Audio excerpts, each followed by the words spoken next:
Conversations around the Africa we want, a continental blueprint to transform Africa into a global powerhouse of the future, is gaining traction, as set out in Agenda 2063. Maponga says this requires honest conversations around African cultures, religion and spirituality, and the unification of education systems, and how these can shape the mindsets of Africans. Also, I'm looking at the issue of indigenous medicines.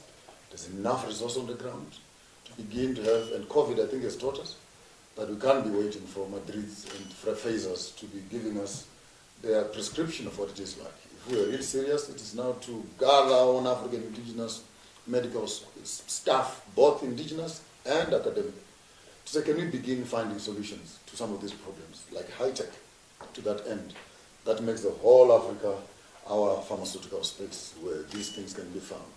Religious oppression on another level. If the Chinese had colonized Namibia, maybe all of us would have been Buddhists. If the Muslims had been here, maybe all of us would have been Muslims. Tanzania, Kenya, Libya, Algeria, Egypt have fallen into the hands of the Muslims. So by us literally saying we are Christians, we also need to put it into context, that it is not by choice. The religion of choice of the colonial system is this. So we need an intellectual conversation that says, as Africans, what is our spirituality based on? Are we doing fine with a colonial religious mindset that divorces itself from ourselves? How do we marry the two, now that we say we are Christians and our culture? And last but not least, it will be the educational unification. How do we begin to develop curriculums that speak to us as Africans? We cannot be sending children at this age to go and study William Shakespeare, to go and study Julius Caesar.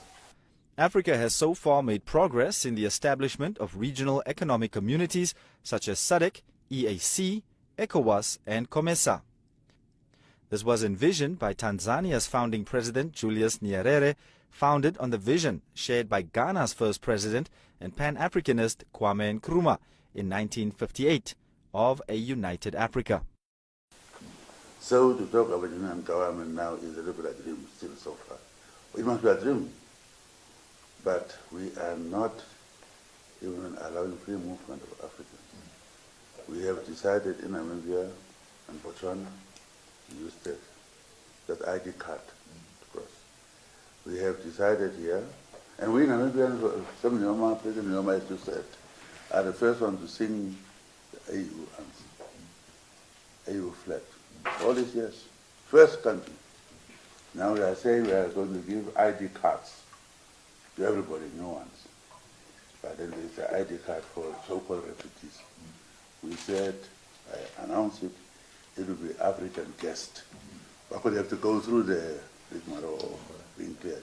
But once they get it, once they get UNHCR declaring them as such, we will not call them refugees, we must call African guest. Wow. That's now our card will say that. Small things are done, but you see, when you talk about African Union, we are still far, far back. Culturally, you said, Francophone Africa is different. Maponga's brief visit to State House saw the two nations agreeing that platforms are needed to regularly remind the youth and politicians of the importance of Africa's voice and the quest for total economic liberation. I'm optimistic. You have to be optimistic in anything you do, otherwise you're going to succeed. We have a long way to go.